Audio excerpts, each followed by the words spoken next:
Em agosto de 1951, um homem correu pelas ruas de uma vila no sul da França gritando que estava morto, que sua cabeça era feita de cobre e que serpentes de fogo queimavam suas entranhas. Ele se jogou no rio Ródano. E não foi o único. Naquela mesma noite, uma menina de 10 anos acordou aos berros, dizendo que tigres gigantes estavam entrando pela janela do quarto. Uma avó se atirou contra a parede com tanta força que quebrou 3 costelas. Um garoto de 11 anos tentou estrangular a própria mãe. E um homem pulou do 2º andar de um hospital gritando: "Eu sou um avião." Ele quebrou as 2 pernas. E mesmo assim se levantou e correu 5 metros antes de desabar no chão.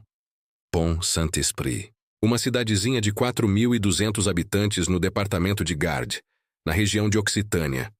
Uma vila medieval, pacata, erguida às margens do rio Ródano, famosa por sua ponte de pedra com 20 arcos, a mais antiga sobre o Ródano, construída no século XIII. Um lugar onde as pessoas trabalhavam nas vinhas ao redor, jogavam bules na praça e tomavam pastis nas tardes quentes de verão. Um lugar onde nada de extraordinário acontecia. Até aquele dia. 15 de agosto de 1951. Uma quinta-feira como qualquer outra. A única agitação era uma greve dos operários da fábrica de garrafas local. A mesma que produzia as garrafas da água mineral Perrier. Mas, por volta das 10 da manhã, algo mudou. Um fazendeiro entrou cambaleando no consultório do Dr. Gabay, o médico local, agitando os braços e gritando que estava sendo atacado por um enxame de abelhas. Logo atrás dele, vieram outros. Um dizia ter cobras venenosas enroladas no corpo. Outro jurava que flores vermelhas estavam brotando da sua pele. Ao cair da noite, o consultório já tinha recebido 75 pacientes delirantes.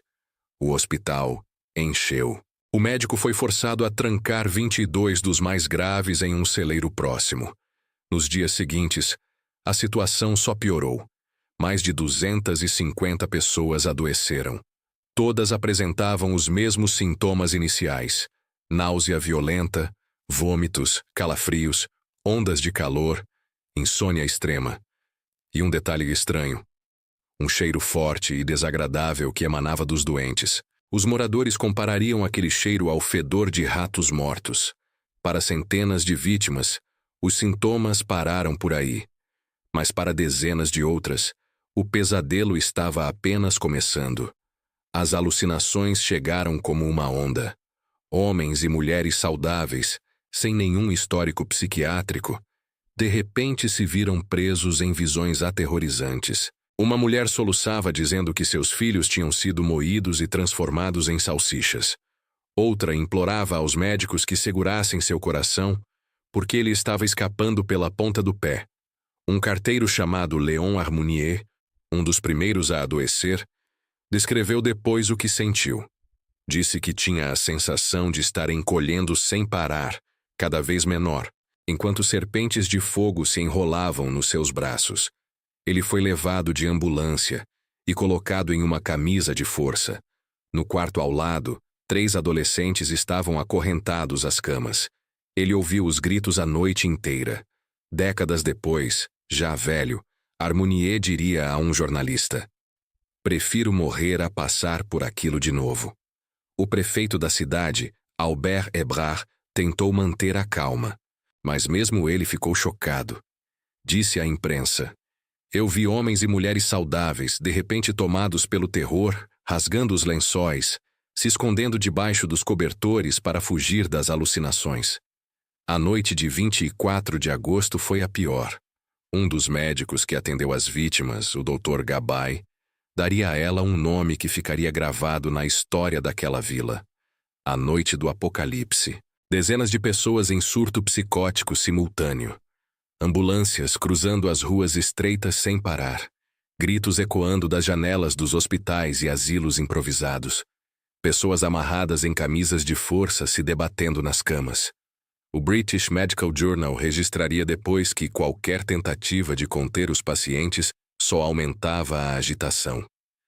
Quando o caos finalmente diminuiu, semanas depois, o saldo era devastador.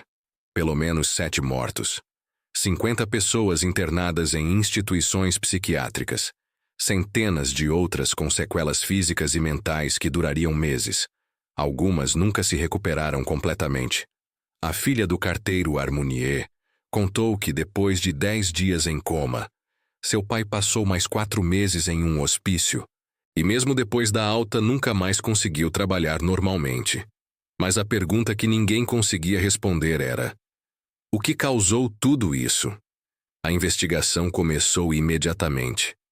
Em 19 de agosto, apenas 3 dias após o início dos sintomas, os 2 médicos locais, Dr. Gabay e Dr. Vier, chegaram a uma conclusão preliminar. O pão era o culpado. Todas as vítimas interrogadas tinham uma coisa em comum. Tinham comprado pão na Boulangerie de Rochebriand, uma das 2 padarias da cidade. Em uma família de uma vila vizinha, de 9 membros, os 4 que comeram pão de Briand adoeceram. Os 5 que compraram pão de outra padaria ficaram perfeitamente saudáveis. Em 23 de agosto, um juiz de instrução abriu uma investigação formal. O comissário Georges Sigaud foi encarregado de encontrar a causa. O pão de Briand era feito com apenas 4 ingredientes: farinha, fermento, água e sal. A água vinha do abastecimento municipal, a mesma que alimentava o resto da vila. O fermento e o sal vinham dos mesmos fornecedores que todas as padarias da região, e testes posteriores não encontraram nada de anormal.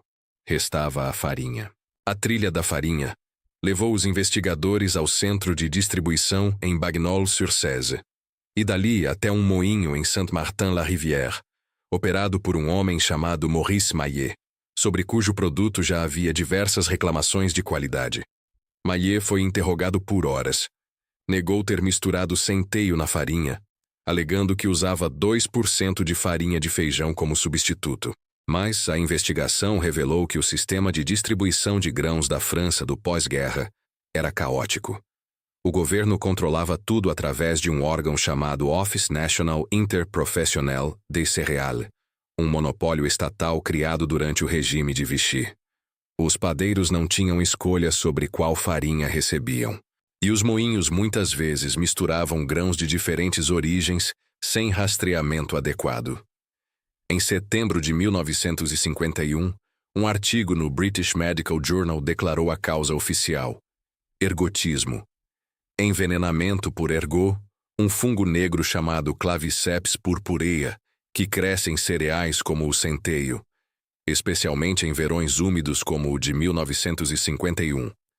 Esse fungo produz alcaloides quimicamente semelhantes ao LSD. Na Idade Média, epidemias de ergotismo eram comuns e recebiam o nome de Fogo de Santo Antônio. As vítimas sofriam alucinações, convulsões e gangrena nos membros. Ordens religiosas inteiras foram fundadas para cuidar dos doentes. Mas havia um problema. A última epidemia de ergotismo registrada na França tinha sido em 1816, mais de 130 anos antes. E quem assinou o laudo confirmando a teoria do ergot? Bioquímicos enviados ao local pela empresa farmacêutica suíça Sandoz, com sede em Basileia. Entre eles estava um homem chamado Albert Hofmann, o mesmo Albert Hofmann que, em 1938, sintetizou pela primeira vez uma substância chamada dietilamida, do ácido lisérgico, LSD. Na época, apenas 8 a 10 cientistas no mundo inteiro sabiam que essa substância existia. E, curiosamente, a Sandoz estava trabalhando em segredo com uma agência de inteligência do outro lado do Atlântico. Por décadas, a explicação do ergot foi aceita como verdade. Caso encerrado. Até que, em 2009, um jornalista investigativo americano chamado Hank Albarelli publicou um livro de 900 páginas chamado A Terrible Mistake, um erro terrível. E nesse livro, ele contava uma história completamente diferente. Albarelli tinha passado anos investigando outra morte misteriosa, a de Frank Olson, um bioquímico americano que trabalhava em Fort Detrick, a base de guerra biológica do Exército dos Estados Unidos, em Maryland. Olson era um cientista brilhante, pai de 3 filhos, casado. E tinha a autorização de segurança do mais alto nível. Ele sabia coisas que quase ninguém no mundo sabia. Sobre armas biológicas, sobre técnicas de interrogatório e sobre um programa chamado MKUltra.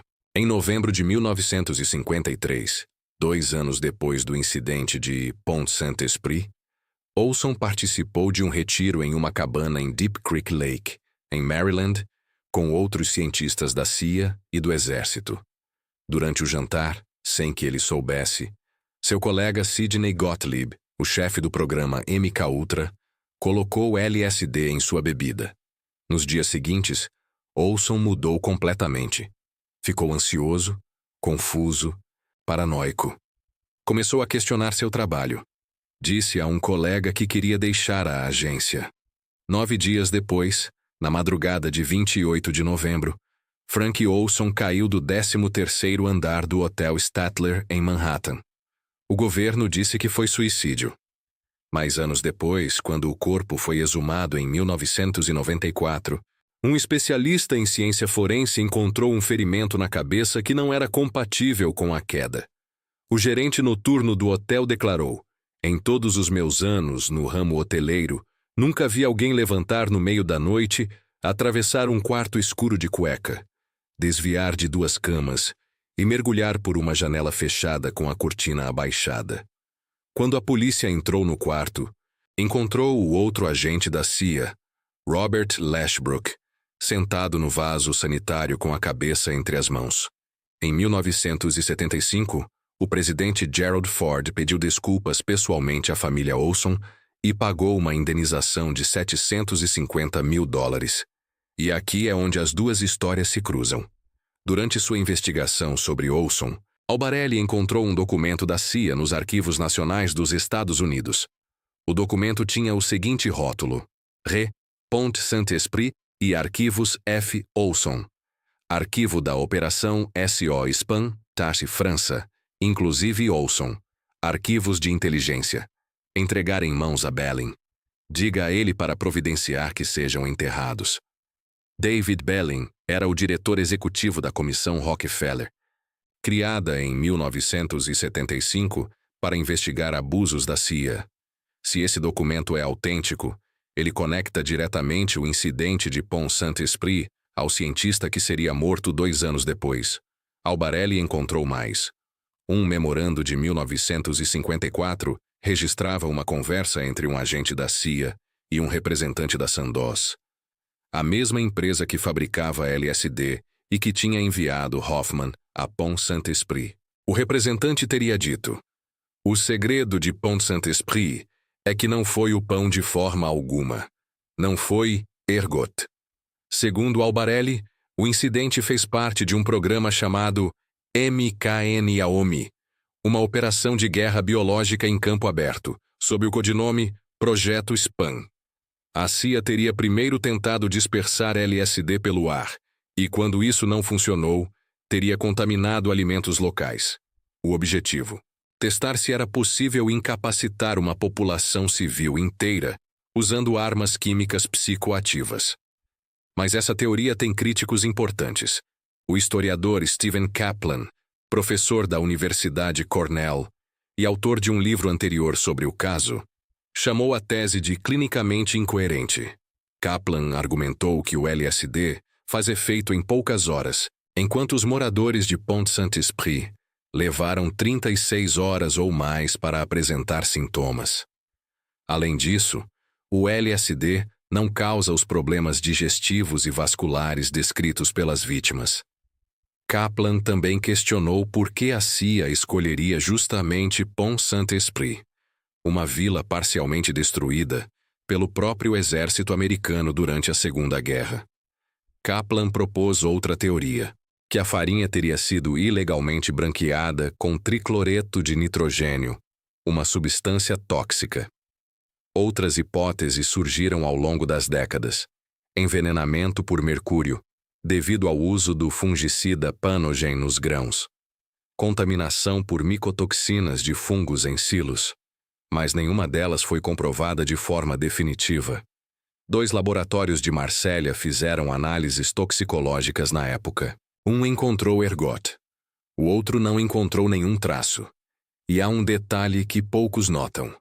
O próprio Albert Hofmann, o pai do LSD, foi pessoalmente até Pont-Saint-Esprit logo após o incidente e inicialmente confirmou a hipótese do ergot. Mas quando voltou a Sandoz, em Basileia, ele se retratou. Disse que os delírios dos moradores de Pont-Saint-Esprit não correspondiam aos efeitos conhecidos do LSD. Por que mudar de opinião?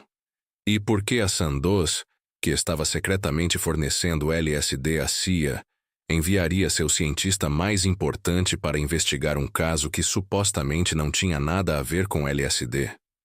Em 2010, a televisão francesa exibiu um documentário chamado Le Pain du Diable, O Pão do Diabo.